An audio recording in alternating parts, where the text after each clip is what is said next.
That'll put us in a position where we have two operating mines, Lost Creek and Shirley Basin. Lost Creek is licensed at 1.2 million pounds per year.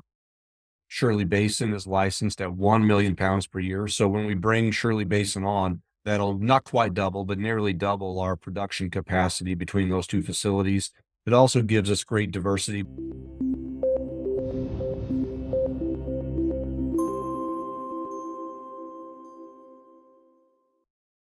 I'm Cash, your energy. Good morning to you. How are you? Hey, doing great. Good to catch up with you, Andy, and Happy New Year. Yeah, happy new year to you. I want to just really welcome you on this and love to hear really about what you guys going on right now in 2025. But actually, yeah, let's start with there any news that you can share with us and let's then jump into the projects that you have going on. Yeah, no, absolutely. I think what I'd like to highlight is our Shirley Basin project. We continue to make great progress building that project out. It's an in situ mine in Wyoming, just south of Casper. And last year in 2024, we did a lot of work, prep work for construction, had power lines installed, the site's hot, roads are in, all the monitor wells are in. We've done our pump test. We were doing injection test now. That's something that historically we've not done, but we believe that'll help us with engineering design going forward. And we'll wrap that up this week. And before too long here, when the weather breaks, probably around April here in Wyoming, we will begin working on the foundation for the satellite plant. We've been already working on refurbing some existing buildings in an effort to keep costs down, but we are full steam ahead on Shirley Basin, and that project is moving along extremely well. So we're excited to talk about that. And of course, we continue to ramp up our production at our Lost Creek project, which is our older in situ project that we've had here in Wyoming. It's been in operation since 2013. So really, we're operations focused in 24. We're going to continue that in 25 with construction and producing pounds. Right now, we are the leading U.S. producer. We're producing more pounds than any of our peers, and we're going to work hard to maintain that status. Yeah, I want to push on that. I'm the leading U.S. producer here. That's a great place to be. You're cash flowing a lot of money. But I want to talk a little bit more about the Shirley Basin project here. Give me some ETAs. You mentioned just really the end of the week. What are some other significant ETAs that investors or prospective investors need to keep a lookout on the radar for in 2025? Just take me through the year. Yeah, no, absolutely. So, like I said, we'll begin construction in earnest on the satellite building around April. In Uh, April. for the foundation, we already have the ion exchange columns mostly built, so those will be delivered to the site. We expect to complete construction of Shirley Basin in December. Once construction is complete, we're required by law to do a pre-ops inspection. Once that inspection is done, we expect to very quickly thereafter uh, begin ramping up production at Shirley Basin. So to turn the pumps on, we're looking at late December, early January timeframe. So late 25, early 26 to begin pushing that forward. We have all of the permits in place, 100% permitted, and just waiting on finalization of construction. A lot of those critical parts, components that we need that we know have long lead items, they've all been ordered, and we believe we can meet that timeline. Yeah, that's very aggressive, but it's music to my ears if and I am a prospective investor here. So, what's that going to do to the companies once that comes online? What's that going to do to the company's production, if you would, annual production? Yeah, so that'll put us in a position where we have two operating mines, Lost Creek and Shirley Basin. Lost Creek is licensed at 1.2 million pounds per year. Shirley Basin is licensed at 1 million pounds per year. So when we bring Shirley Basin on, that'll not quite double, but nearly double our production capacity between those two facilities. It also gives us great diversity. Both mines are in Wyoming, but they're in different basins, different geographies. They're about 110 miles apart. So one of the things we look forward to is just reducing all types of risk because of that diversity of production, technical risk, regulatory, environmental risk. So it's nice to be spreading out, growing the company's portfolio across Wyoming. Wyoming is a fantastic place to be working. It's a sophisticated regulatory regime that we work under. Our regulators have been around for a long time. The regulations have been around for a long time, and it's now an agreement state. It has been for a few years now. So a lot of the permitting and the oversight that we go through is at a local level, not at a federal level. So when we want to speak to a regulator, all we have to do is go down to Cheyenne to talk to them instead of going all the way to White Flint over by Washington, D.C. So it's a great regulatory regime, tremendous public support. We are starting hiring right now, and we've received a lot of resumes.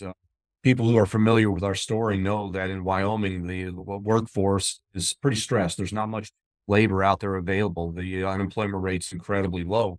But as expected, as we move into Shirley Basin and put that shingle out, say, hey, we're hiring, we've had a great response. And we believe that it's going to be a lot easier to fill those roles at Shirley Basin than it has been at other mines throughout the state and throughout the U.S.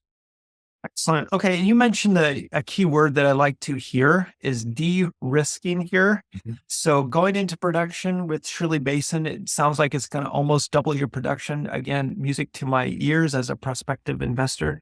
De-risking, again, going in production, fantastic. But also I'm curious about growth. Again, you just doubled production. So just humor me for a minute. What are the plans for more growth? Are you looking at other projects in and around or Wyoming or across the US? Or are you drilling more, or is there production you can ramp up more on and explore more on those properties? Yeah, I appreciate that question because it's not something we speak about a lot. At UR Energy, we commonly speak about Lost Creek, we speak about Shirley Basin, but we really don't delve into the pipeline very much. So, two or three things to hit here. Number one, at Lost Creek in particular, there's tremendous room for growth. A lot of the mineralized roll fronts have not been drilled out laterally or at depth. And for the listeners, if they want to check out our technical report on Lost Creek, it's available on our website. I just go to tech reports, top center icon, pull it down, but pull up the maps. And we provide the investors an opportunity to look at where the roll fronts are compared to the drilling. And you can quickly recognize, hey, there's a lot more opportunity here to grow Lost Creek through exploration. So we're looking to spend a little bit of money in 2025 to grow the resource at Lost Creek. We're working through the budgeting process right now, so I don't have numbers quite yet, but we are aiming to do that because we're producing. We need to replace those pounds, keep the project on an even keel with regard to resources. Shirley Basin, there may be some opportunity to grow that project, not so much through brownfield exploration, perhaps through some acquisition of some properties in the area. We're always looking for that. But beyond that, we're looking at Lost Soldier. That's a project that we've had in our portfolio for many, many years. We've got several geologists working on that now. In 2025, we hope to make a decision on that, whether that's something we want to produce or something we want to continue to hold on to. But there's considerable resource there. And beyond that, we have a number of other exploration projects in Shirley Basin, in the Great Divide Basin, both in Wyoming.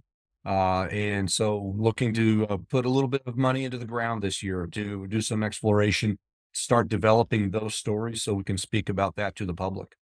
Got it. So you're kind of, and I mean this with a high amount of admiration as well as respect.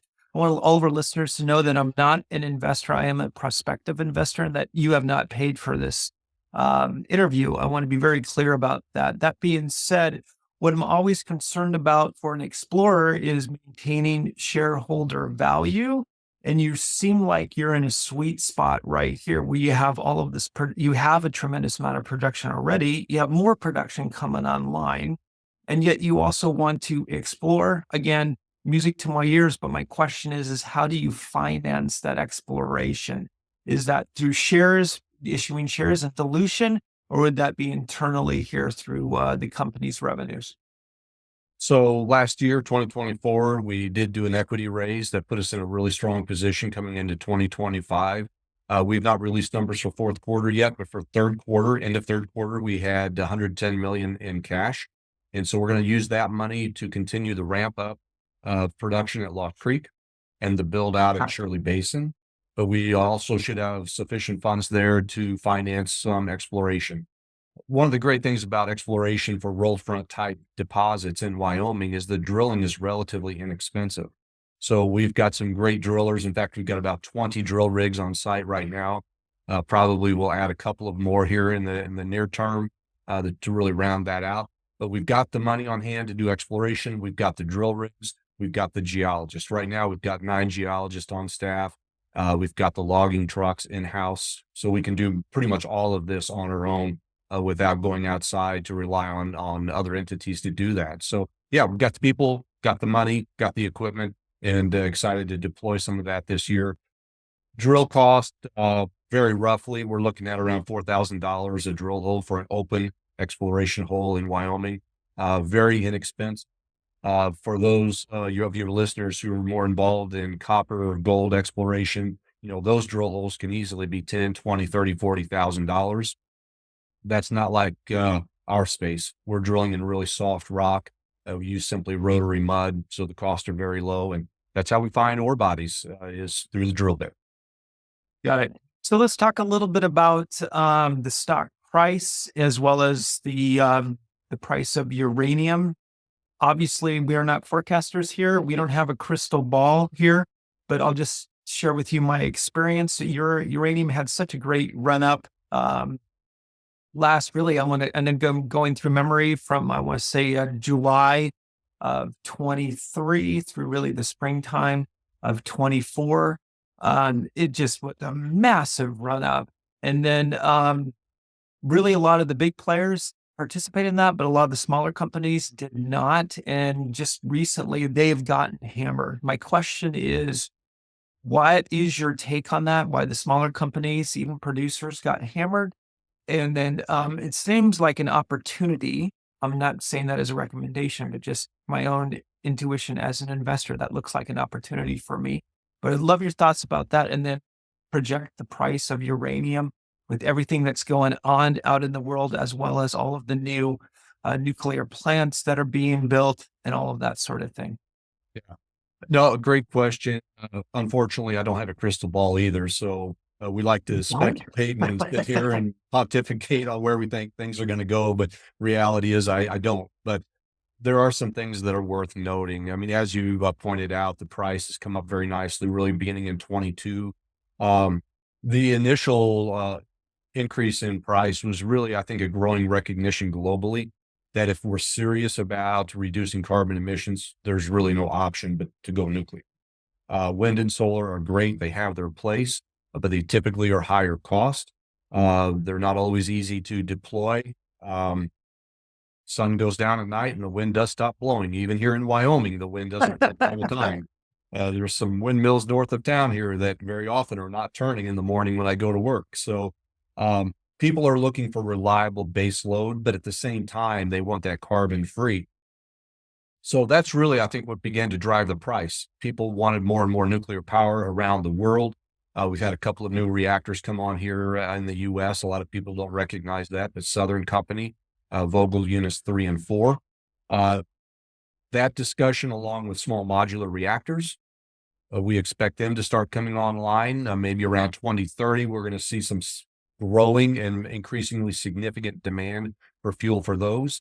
Then you layer in on top of that the big data needs for carbon-free base load power, and they really need base load. They can't be turning those data centers up and down or those Bitcoin miners up and down on a whim. They have got to have steady electron flow to keep those up and running so people can utilize the systems. And so you've seen a number of big time contracts lately between nuclear power and big data. And those are real. Those are not something that we're looking at, 5, 10, 15 years in the future. Those are contracts that are being provided into today. China, massive growth there. So you've got that fundamental demand growth.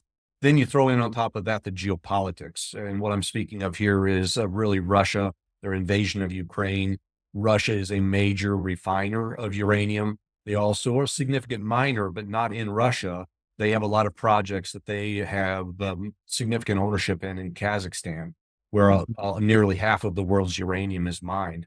So we are, as a result of the war, it was a chilling relationship between the East and the West, US, Russia, China, and the Western world. We're beginning to see more and more of a bifurcated market. Many times when we speak to utility fuel buyers, they say, we really want US production Canadian or Australian production. We have to maintain relationships in Kazakhstan and the eastern part of the world because they supply so much. You can't ignore that, but we need to diversify into the Western world. So the contracts we've signed, several of them, we received a nice premium because we're a U.S. producer. So going forward, price prediction. Don't want to predict a price. I don't want to be in that business. We are going to see volatility. We're going to see ups and downs. I do expect to continue to see an increasing bifurcation in the East and West market. If I'm right on that, I think it's going to be difficult for the West to keep up with production of yellowcake, the feedstock, conversion, and enrichment. So I think the entire fuel cycle will continue to be stressed. And I think we're going to see solid pricing for each of those for the foreseeable future. One of the challenges in the nuclear space is it's very difficult to ramp up production in any part of the fuel cycle, mining, conversion, and enrichment. You don't just flip a switch and bring that on very quickly. There's intensive, long permitting that's required, significant capital expenditure, significant technical experience that right now the world is short on. So there are a lot of big hurdles that have to be jumped. So are we going to see any of those sectors in the fuel cycle have a big response in the next year or two and you'll close the gap between supply and demand? No, we're not. It's going to take many years and a lot of projects that we don't even know about yet. Even if you bring on all of the big projects that are being talked about globally, it's probably not enough to fill the gap. So we got to make discovery. We got to get permitted. We got to get built out in the Western world. So short answer to your question is more pressure on the market going forward. Hey, you made a comment and you might not be able to answer me, and that's fine, but I do want to ask the question. You made a comment about 2 minutes ago about you were signed contracts, and I'm aware that companies don't sell uranium at the spot price. Can you comment about what price is around a price point that you signed those contracts at, which is, I think, key for investors? Yeah. No, so we've announced 6 contracts that we've signed. What we've tried to do historically in our company, and it's served us really well, and more recently, is we try to layer in some base load revenue by signing some long-term contracts. So right now, a little over half of our production capacity for the coming years is booked up. That includes Lost Creek and Shirley Basin as it comes online. The earlier contracts we started signing in 2022, obviously that was lower pricing then because the price of uranium was lower, but we did get a nice bonus there from our customers because they wanted U.S. production. So they paid a little bit extra for those pounds. So 2024, I don't have an exact number, but I'm going to be very close here. We're going to be around $60 a pound. That number is going to escalate quickly because the additional contracts we've signed, we are looking at more hybrid contracts instead of base load escalated. Now we're looking at a hybrid between base load escalated plus spot. Both the spot and the base, they have, the spot has a floor and a ceiling on it, and that escalates with an inflation factor going forward. So we expect in the coming years, in today's dollars, not in escalated dollars, but in today's dollars, to be selling uranium under those contracts in the $80 mark. If you throw in inflation, we don't know where that goes, but maybe that takes us up to $90, $95 a pound that we can average. It just depends on the inflation provision. So that's our theory, our philosophy. We'd like to put in that base load. We still have room. We're being very careful on contracting going forward because we do believe there will be some significant opportunity coming forward, especially from the U.S. government. The DOE has got a program on LEU and HALEU. So enrichers are involved in that, and there's a preference for those enrichers under that program to buy U.S. production. And so as the largest U.S. producer, we produce more pounds than anybody in the U.S. We stand by ready to sell into those programs. One thing that's really worth pointing out to the listeners is there are really 2 markets here in the uranium space. One's called spot, and that's really not a contract base. It's just someone says, hey, I've got some pounds to sell. Someone raises their hand and says, hey, I'll buy them here in the short term. They agree on the price, and that's the transaction. Versus long-term, which typically is a contract that's signed, and it can cover anywhere from maybe 3 years to 10 or maybe even longer than that. It's important for people to understand that the spot market can be frothy. It's exciting. It's what people really watch. But the reality is it's only a very small part of the overall market. And it typically is not where the utilities play. The utilities tend to play in the long-term market, which is 85%, give or take, of the market versus the spot, which is only about 15%. Spot market, that tends to be the home of commodity traders, bankers, hedge funds, um, that type of transaction. That's an important component. It's critical to our space, but it's very small and it's different players. And people should recognize that froth and excitement there, sometimes it is a leading indicator of where the long-term price is going to go, but it's not where the utilities play. And it's typically not where we play. There are other companies, mining companies that play there. Typically, we like the long-term stability of high-priced contracts, lock some of that in, protect the company for good revenue. And let me go back to the early years of the company. Started production in 2013. We signed up some really good long-term contracts. We made some really good money on those long-term contracts, despite the spot market and the long-term market going up and down, especially after Fukushima.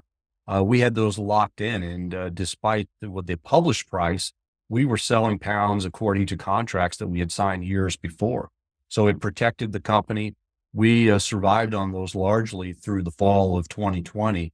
And so we didn't have to go out and do massive dilution to our shareholders in those years because we had those good contracts. So do we give up a little blue sky? Yes, we do. But do we protect the company from that volatility and markets that we know don't always go up? Markets, they go up, they come down. And so we take that strategy of protecting the company.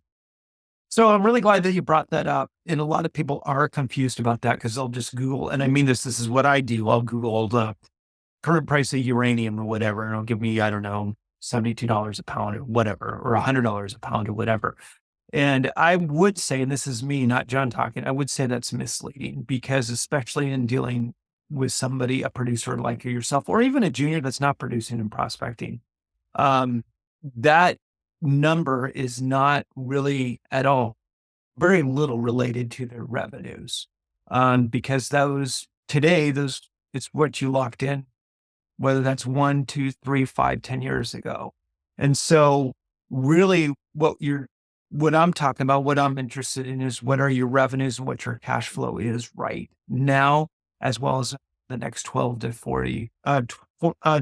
12 to 24 months. And you answer that question. You're looking at $66 a pound. And then with the floor of 80 to pound for, I'm paraphrasing here, to 90 to $95 a pound. Again, these are rough numbers. That's what you're communicating to me, correct?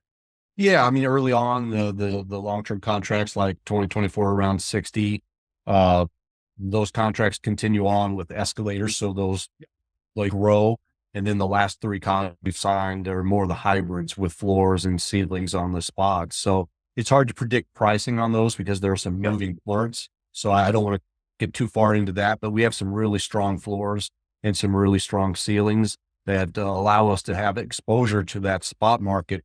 If it gets hotter, it's still pretty hot. People don't recognize that. It's still pretty hot. But even if it goes down, we've got a nice strong floor that we're profitable at. And so we'll have some good revenues locked in. For 2024, we've announced this before. We pretty well know what the revenue is because we're under contract. So 2024, the revenue is going to be right at $33 million. That, of course, will come up in 2025 because the pricing comes up, but also the quantity that we deliver into contracts comes up as well. 2025, right now, looks like we'll be delivering about 740,000 pounds into contract. Got it. Also, this is me talking, not John talking, but if I could only add my 2 cents here in negotiating with these contracts here, the company typically has a lot of leverage over the utilities. And I want to say that with all due respect to the people that are buying. So it's the companies that have a tremendous amount of leverage in this. So that's music to my ears as well as an investor. John, you're on trade on the New York Stock Exchange. That's fantastic. And you also traded on the TSX. give me your tickers. Give me where your website address where people can look for you. I'll put all of this in the show notes below, but give me all of that information. Yeah, TSX, we're listed under URE. Under the New York American, we're under URE. Our website is very easy to find, www.ur-energy.com. Wonderful website. Really encourage people to go and take a look at that. We are an extremely transparent company. We have tech reports for Lost Creek and Shirley Basin, includes economics. We review those annually to see if they need to be updated to take into account changes in cost, inflation, things like that. So they are very fresh. And yeah, our quarterlies are extremely transparent as well. We're very proud of that. You can very easily see what our cost of production is on a mine site basis. And you can also see what's going on with the company. So would encourage people to take a look. And for all of our listeners out there, I'm not volunteering you, John, that you're going to answer an email, but John was very accessible and your company was very accessible to us. So thank you for that. John, I want to thank you so much for coming on. I'm going to put everything in the show notes below and would love to have you on again soon. Really good. Thanks, Andy. Have a great day. You too. Bye-bye.